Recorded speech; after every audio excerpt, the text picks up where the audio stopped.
नमस्कार, आर्या न्यूज देख रहे हैं आप। मैं हूं आपके साथ पल्लवी सिंह। उत्तर प्रदेश बुलेटिन की शुरुआत करेंगे, लेकिन उससे पहले रुक करेंगे एक बड़ी खबर की ओर। खबर सामने आई है जहां इमरान खान ने खुद का मजाक बनवाया है। एक बार फिर से पूरे पाकिस्तान में आटा 100 रुपए लीटर। सोशल मीडिया पर अब इमरान खान का ये जो वीडियो है वो तेजी से वायरल हो रहा है। ट्रोलर्स ने पूछा, बोतल में आटा खरीदते हो क्या? पाकिस्तान के पूर्व प्रधानमंत्री इमरान खान का ये बयान जो सामने आया है, उसके बाद वो ट्रोलर्स के निशाने पर आ गए।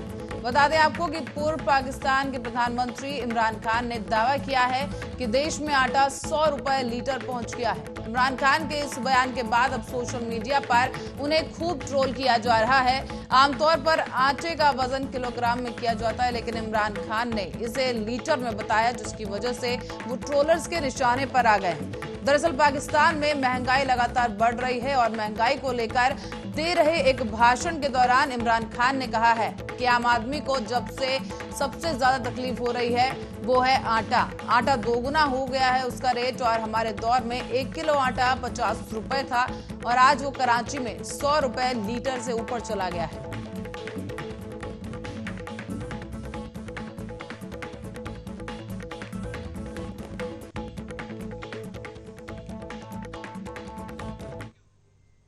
और अब रुक करेंगे चंदौली का, जहां से खबर है कि शिक्षा विभाग की बड़ी लापरवाही चंदौली में देखने को मिली है। आपको बता दें, लगातार शिक्षा विभाग निशाने पर आ रहा है और लगातार ऐसी कई खामियां हैं जो शिक्षा विभाग पर सवालिया निशान खड़े कर रही है। अपने कारनामों से आए दिन शिक्षा विभाग चर्चाओं में रहता है, जहां बच्चों के भविष्य के साथ खिलवाड़ किया जा रहा है। आपको बताते चलें कि ये मामला सामने आया है जहां पर परिषदीय विद्यालयों में दी जाने वाली किताबें कबाड़ खाने में दिखाई दे रही हैं। दरअसल साल 2019, 2020, 2021 और 2022 की जो किताबें हैं वो बीआरसी के कबाड़ खाने में रद्दी की हालत में दिखाई दे रही हैं। इससे एक बड़ा सवाल जरूर खड़ा होता है कि अगर किताबें कबाड़ खाने में मिलेंगी तो बच्चे आखिर क्या पढ़ेंगे। और योगी सरकार का जो स्लोगन है कि पढ़ेगा इंडिया तो बढ़ेगा इंडिया, लेकिन ऐसी स्थिति में आखिर कैसे पढ़ेगा इंडिया? आपको बता दें कि लगातार शिक्षा विभाग अपने कारनामों को लेकर सुर्खियां बटोर रहा है और ऐसा ही एक कारनामा चंदौली से सामने आया है, जहां पर कबाड़ खाने में जो बच्चों की किताबें हैं वो धूल खा रही हैं। और आपको बता दें कि ये नए सत्र की किताबें भी इसमें शामिल हैं। साल 2019, 2020, 21 और 22 की जो किताबें हैं जो बच्चों के पास होनी चाहिए थी, लेकिन ये कबाड़ खाने में। और इसी खबर पर ज्यादा जानकारी के लिए मिथिलेश सिंह हमारे संवाददाता जुड़ चुके हैं। मिथिलेश, आपसे जानना चाहेंगे कि इस वीडियो के पीछे क्या कुछ सच्चाई है, क्या साक्ष्य सामने आ रहे हैं?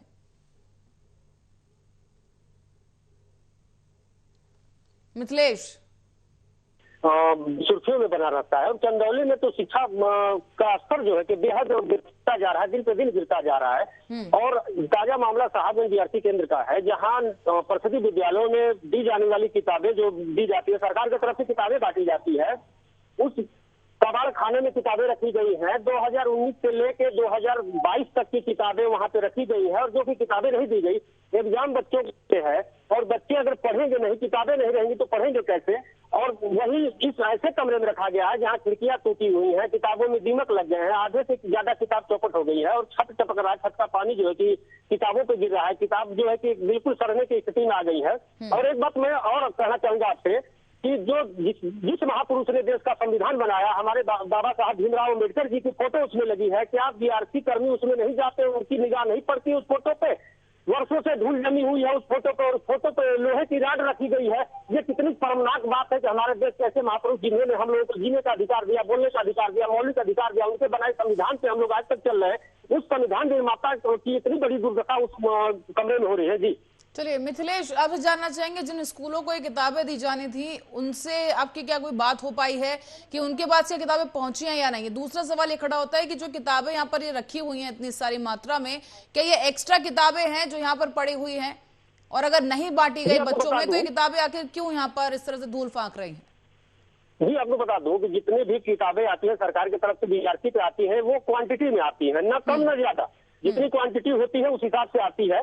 और 2019 और 20 की किताबें 2 बोरे में भर के रखी गई है। इसका मतलब है कि उन किताबों को बच्चों में वितरित नहीं किया गया है और पिछले सत्र की किताबें छूटी हुई हैं और 2022 और 21 और 22 की किताबें वहां पे हैं और किताबें न रहने की वजह से बच्चों की पढ़ाई जो है कि काफी खराब स्तर पे पहुंच गई है। और आपने देखा होगा कि हम पूर्व में भी बच्चों सरस्वती विद्यालयों की खबर चला रहे हैं, जब बच्चों को ना डीएम का नाम पता है, ना मुख्यमंत्री जी का नाम पता है, ना प्रधानमंत्री जी का नाम पता है, तो पता कैसे रहेगा? जब बच्चों के पास किताबें पहुंचेगी तो नहीं तो बच्चे मिथिलेश, पढ़ेंगे आपकी कैसे? बीएसए और ये अधिकारी जी, से कोई बात हो पाई है इस पूरे विषय को लेकर कि उनका क्या कुछ कहना है कि किताबें आखिर अगर आई हैं तो बच्चों को क्यों नहीं दी गई, स्कूलों तक ये किताबें क्यों नहीं पहुंची हैं? जी अधिकारी तो ऐसे हैं शिक्षा विभाग के कि फोन करिए तो फोन नहीं उठाते हैं। अगर बाई चांस अगर बीआरसी पे पहुंच भी गए लोग या पत्रकारों की टीम पहुंच गई तो ये लोग भागते रहते हैं, ऑन कैमरा कभी जवाब नहीं देते हैं, कैमरे पे कभी बोलने से बचते हैं ये लोग, क्योंकि गलत तो है, ये लोग तो गलत है, तो जो इंसान गलत रहेगा तो बोलेगा कहां से, भागेगा ही। आज भी डीआरसी छोड़ के एरिया से साहब गायब है। जी जी, तो मिथिलेश, क्या कुछ पता लग पा रहा है कि कितनी किताबें यहाँ पर जो हम देख पा रहे हैं काफी ढेर लगा हुआ है, तो क्या इसमें मौजूदा सत्र की किताबें भी शामिल हैं? जी मौजूदा सत्र की 2022-21-22 की किताबें पड़ी हैं, जो कि बाढ़ जाने से चाहिए थी बहुत पहले ही, लेकिन बीआरसी क्षेत्र में किसी भी विद्यालय में एक भी किताब अभी तक नहीं पहुंची है और बच्चों की पढ़ाई पे इसका काफी बुरा असर पड़ रहा है, एग्जाम भी सर पे है। जी मिथिलेश, बहुत बहुत धन्यवाद इस जानकारी के लिए। दर्शकों को दिखा दें कि आप देख पा रहे हैं कि ये वीडियो जो है सामने आया है, इसमें भीमराव अंबेडकर की मूर्ति जो तस्वीर है वो धूल फांक रही है। साथ ही किताबें आप देख पा रहे हैं कि काफी बंडल्स जो हैं किताबों के यहाँ पर मौजूद हैं और एक कबाड़ खाने में कबाड़ की तरीके से ये किताबें रखी हैं जो बच्चों के पास होनी चाहिए थी, और मौजूदा सत्र की किताबें भी इसमें शामिल हैं। आपको बता दें कि बड़ी मात्रा में यहाँ पर किताबों का जखीरा बरामद हुआ है और ऐसे में जो विभाग के अधिकारी हैं, जो जिम्मेदार अधिकारी हैं, वो या तो फोन नहीं उठा रहे हैं और या फिर अगर पत्रकार वहां पहुंचते हैं, आर्या न्यूज की टीम जब वहां पर बात करने उनसे पहुंची तो वो वहां से बगले झांकते नजर आए और उन्होंने इस मामले को रफा दफा करने की बात यहां पर कही है। कोई जवाब नहीं दिया गया और यहां पर साफ तौर पर इस वीडियो में देखा जा सकता है कि कई किताबें यहां पर कबाड़ की तरह रखी हुई हैं जो बच्चों तक पहुंचनी चाहिए थी, स्कूल तक पहुंचनी चाहिए थी, लेकिन वो किताबें कबाड़ खाने में रखी हुई है।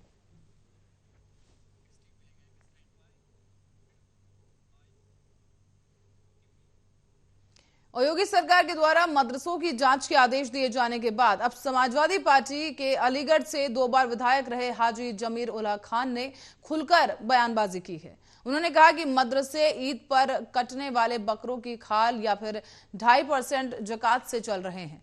उन्होंने ये भी कहा कि हम इनकम टैक्स, सेल्स टैक्स और जीएसटी न दें, इन सब की चोरी कर लें, लेकिन जकात की जो चोरी है वो नहीं कर सकते। जकात के पैसे से ही मदरसे चल रहे हैं। हालांकि जकात के बारे में सरकार को भी नहीं मालूम, ये सिर्फ अल्लाह को जकात देने वालों को ही मालूम है। पूर्व विधायक हाजी जमीर उल्लाह खान हाथी डूबा स्थिति और अपनी आवाज पर व्यापारियों की समस्याओं को लेकर मीडिया को संबोधित कर रहे थे और इस दौरान ही उन्होंने कहा है कि जो तमाम मदरसे हैं इनकी जांच या तोड़े जाने से इस्लाम खतरे में नहीं होगा। मदरसे तोड़े जा रहे हैं। नहीं जांच हो रही है, तोड़े नहीं जा रहे मदरसे में। नहीं, और जगह मैं टीवी पे देखता हूँ, असल बहुत सी जगह तोड़े जा रहे हैं, झारखंड में तोड़े जा रहे हैं। यहाँ पर जांच होने के बाद में मुख्यमंत्री हमारे क्या करेंगे हमें नहीं मालूम। अच्छा बताइए, ये बताओ 40 साल से 45 साल से जो मदरसे चल रहे हैं उनमें मान्यता नहीं लगी, क्या वजह थी? गली गली में मदरसे हैं। पहले हमारे घर में आपके यहाँ जितने भी मुस्लिम समाज होता था, बड़ी बूढ़ियाँ पढ़ाया करती थी, बाकायदे पड़ोस की बच्चे एक दूसरे के घर में पढ़ने के लिए भेज दिया था कि जाओ कुरान में पढ़ो। उनके यहाँ कुरान, गली गली में मदरसा है, घर घर।